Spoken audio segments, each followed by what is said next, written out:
That's good. There we go.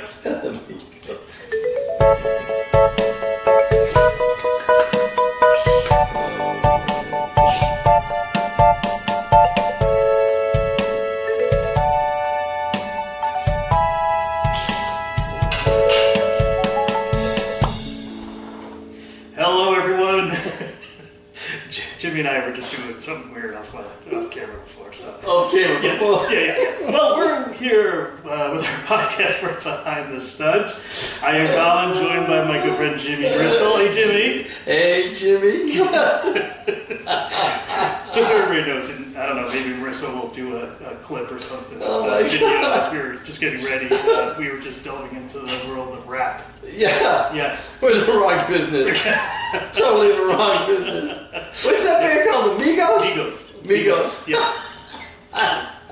I wish I could remember the actual line that the guy said. It's like, hopscotch. And the other guy goes, hopscotch. I could do that. I could so do that. Yeah. I have a thumb. Oh, my thumb.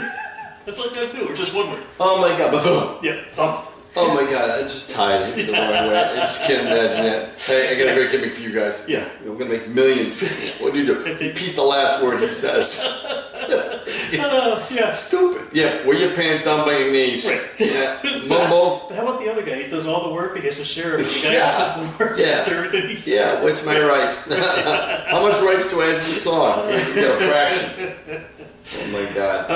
Well, it's just Jimmy and I again today. Yeah. For our podcast, we kind of ran low on a couple of people. Yeah, they just couldn't make it because they had better things to do. It's really nice that people are too good for our podcast. I know, right? Yeah. They didn't meet that criteria. Right. You get out of it. It was our decision. Yeah, it was okay. Yeah. What kind? You drink Dunkin' Donuts? Get out. Right, exactly. Well, we're hoping maybe next week we'll have one guy in. Right? Yeah, we'll have somebody. Yeah. Mike could be an inmate. We don't know yet. Okay. We'll work on it. I'm sure he got good stories too. Oh, he's got great stories. I'm sure he does. Yeah. Shows how to mop a floor. Anyway. Nice. Yeah, so I think we're going to talk a little bit about roof cleaning. Yeah, that's seems to be up and coming right now. A lot of it, I'm seeing a lot of signs about it, and a lot of people are getting their roofs cleaned. I've been asked quite a few times, do I clean roofs? Yeah, what do you say? What's the right way? What's the wrong way? Mm-hmm. I pretty much try to refer customers to professional companies because I don't know enough about it. But what I know, when I tell this to people, it is a little bit controversial. Some people say no, because they're worried about knocking the minerals off their roof. Right, yeah, you're really careful. And there is companies out there that have a so-called chemical that washes off. It basically lichens the moss and things like that. Yeah. But the main component of all of it, it's biodegradable. It's lime juice. That's what I've heard. Yeah, it's citric acid. Yep. So the citric acid will kill the lichens. It'll kill that, and basically it turns it to a green. It's green. It turns it like to a yellowish green. Yep. And I used a similar product from Home Depot that they have. It's concentrated. I think it's like 50-1 or 10-1. Or I can't remember, but the mixture, whatever it is, you basically put it on a spray bottle, pump sprayer, and hit it the roof, and it works very very well. It tells you that you can hose it off. That's what I've seen. I've seen like a guy that goes up on the roof, does all that, takes a garden hose, not spray or anything else, just the thing off, and just kind of goes back and forth, and everything just falls. Yeah, it falls right off. It is amazing. Yeah, and the great thing about it too, it's biodegradable. Right, that's great. But to see people up on the roofs with a pressure washer, bad idea. Yeah, and some guys, I never was cool about using bleach. Right. Because that ruins the roof too. Sure. And not to mention all your plantings down below. Yeah, that's tough. Yeah. So there are other companies out there. Some people say, "Oh my God, they're so expensive." Well, the reason why we know why is because insurance. Right. Insurance companies really. If you're a roofer, once you're in heights, you're getting killed for insurance. Especially if you hit 3 stories, then it's really bad. Is it really? Yeah, they'll usually give you a little bit of flexibility up to 2. As soon as you go to that 3rd story, your insurance is because you're dead if you fall. Yeah. Really? Yeah, there's not a lot of forgiving. Yeah. 3 stories.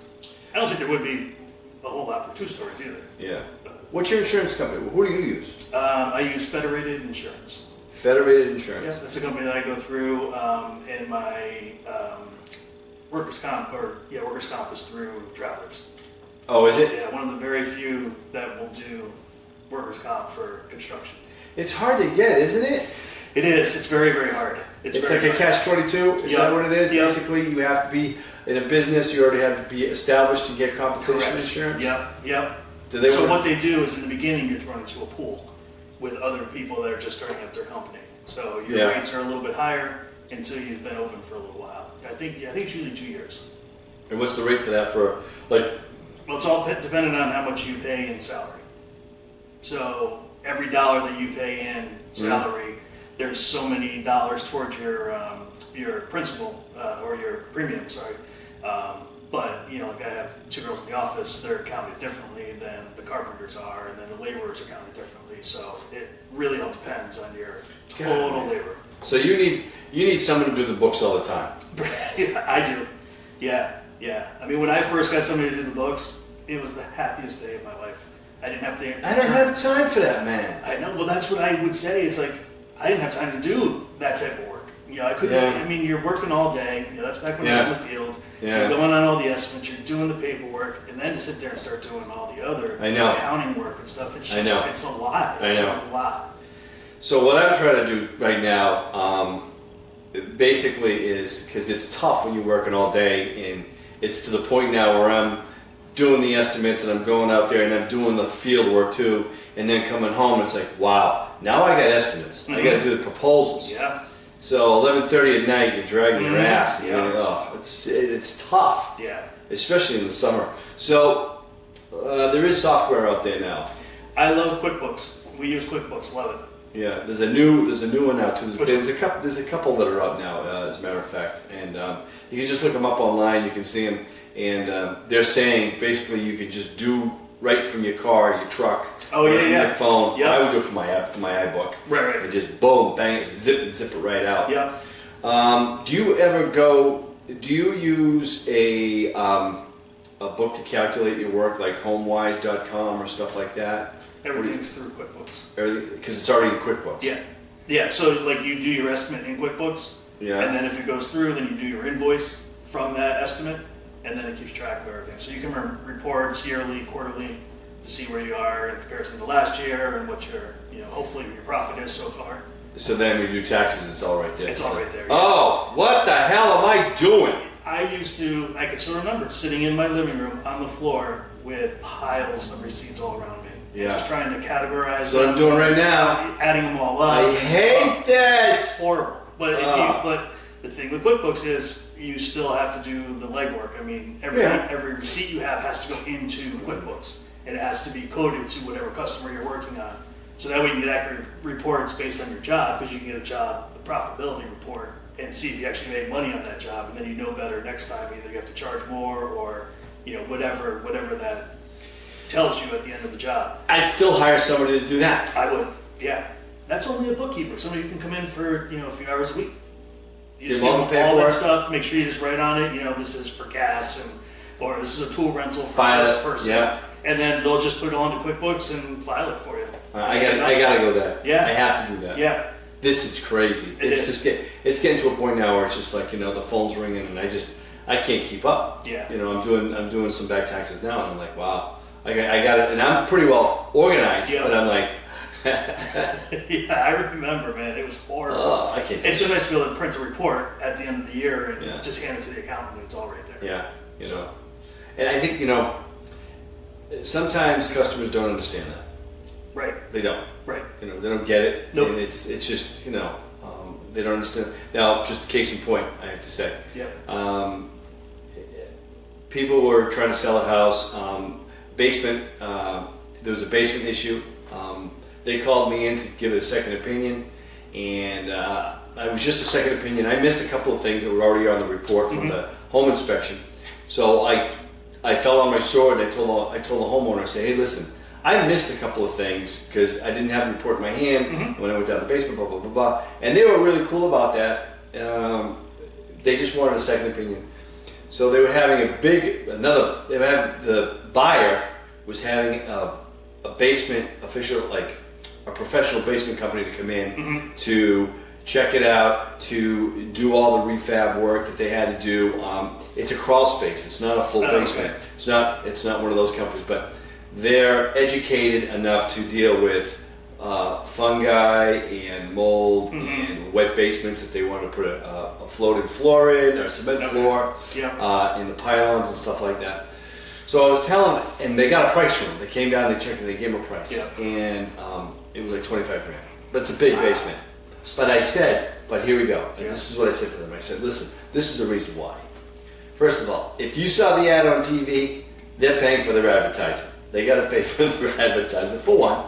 Sure, that's then, right. And then there's a lot of guys working on that compensation insurance, which I explained that. I mean, there's a lot of monies involved just to get to that point. Sure. So out of 25 grand, 15 grand is going to a lot of miscellaneous stuff. Sure. Is at the very end, the profit is like, I'm going to say, if lucky, 5 grand, I would say. Maybe 5 grand, 6 grand. That'd be about right, 20%. That's about right. You know? Yep. I mean, people think, you charge X number of dollars, like you're saying, they think you're going to get it all, and you're just not. When I sit there and I do my job profitability reports, I'm looking for 35 to 40% as a profit, because then of that, I lose another 45% for overhead, rent, insurance, all that other stuff. So by the time it's said and done, if you can make 15%, 10 to 15%, you're doing well. Yeah. But people don't realize that that's all you're looking for out of that money. Yeah. That's all you're going to get. It's like when the guy who owns a restaurant, they're sitting on a gold mine. Yeah? Well, why don't you sit down with a restaurant owner one night and just listen to all the freaking heartaches they have? Sure. Case in point, here's a good he was just so disgusted. I know it's got nothing to do with carpentry, but it's got a lot. There's a lot of similarities here between the restaurant business, between carpentry work. Sure. Okay? Yeah. Case in point. Whole group of people sit down and they will take water with lemon. Nice. A case of lemons now costs $60 a case. Is it really? Yeah, right? None of them touched it. None of them touched the water, and they wasted all those lemons. Yeah. Just a waste. Sure. You know what I mean? Yeah.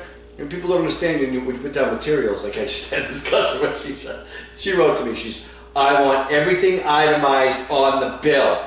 Everything, and what it costs. And when I'm like, really? Okay. So when I tack on an extra $45 for the hour and a half I had to spend just to send you this stuff, I'm not killing you. Right. You know what I mean? Right. I'm like, this is it. But you want it all itemized? Really? It's like the United States government. Wow. And it wasn't a big job. Really? But it was a lot of material. Sure. I had to fix the soffit, gutters, all the gutter hardware, the caulking. Well, you should do what we do. We just send them the copies of the receipts. Yeah. There you I said, go. you want them? Yeah, absolutely. We're not hiding anything. Yeah. I know here you're you go. not. I'm not. No. Just ask us for the receipts. Yeah. We'll send them to you. Yeah. You can go through them line by line. Go right ahead. Yep. Anyway, but that's what we're doing. One thing I wanted to say about insurance, and I'm sure anybody who does what we do for a living probably knows this, but it was about 2 years ago, I think it was, where the insurance companies wanted to charge home remodelers as new construction. So No way, really? Oh yeah, and they lobbied for it in all the New England states plus New York. Guess how many went along with it? How many? One. Guess who? Connecticut. Yep. Insurance capital of the world. So And they're not even here anymore. My insurance went from 3,000 to 11,000. That was the jump, with no warning at all. I got my first bill from the insurance company. I call them up. I'm like, what is this for? And they're like, oh, you didn't hear it. I said, no, I didn't hear it. And they're like, oh yeah, kind of gets you on the one who went along with it. I'm like, of course they did. Why wouldn't they? Oh my God. I mean, it makes it so hard to do business in the state. Yeah, I was just talking to some people in New Hampshire, and they're like, yeah, Connecticut. Yeah. Hardest state to what are we doing here? I don't know. Jesus. Oh my God, I told you. This is it. Next show we're rapping. We're gonna be rapping. Oh, rapping. Nice. Yeah. What's your rapper name? Oh. Mine's gonna be Vanilla Milkshake. I'll be Poppy D. Poppy D. Poppy D. Poppy D and Vanilla Milkshake. Yeah, Poppy D. Yo, check it out. We worked so hard, but we got no money. Got a piece of bread, but we got no honey. Wow, very good. Honey. Oh my God. Papa D. I'm so poor I can't afford attention. Forget the Migos. We don't need the Migos. No, we the white guys. I can say honey. Honey, that's it, honey. I got no problem with no honey. Oh, what a podcast. I'm telling you. I'm sure we've done nothing for anybody. Probably not, because that's what kind of a day it's been. I'm working and I'm coughing and I'm hacking. I need something sweet like some piece of saffron. You're just a genius. Yeah. No. Oh my God. What do you think? We'll just call it a day? Freaking, I guess. I think we're done. I don't know. So maybe next week we'll have Patrick Pryor in for roof cleaning.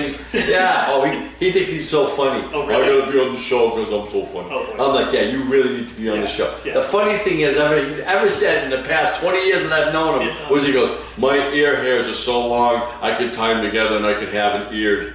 An ear? Instead of a beard, you have an eared. Yeah. Wow. All right, so everybody hold on to your hats. Hold on to your hats. I'm telling you. It's going to be a whoppalooza next week. Crazy. I'm telling you.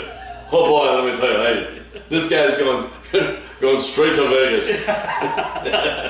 And you can say he remembers us when. That's right, It's going to be great. Yeah. All right, buddy. Let's do it again next week. Next week, we'll have a lot more fun. We'll have a lot more to talk about. I'm sure we will. Yes, please, everybody. Tell everybody else. Go listen to our podcast. Yeah, where can you get us now? Where can you get us? God, every place. iTunes, Google Play.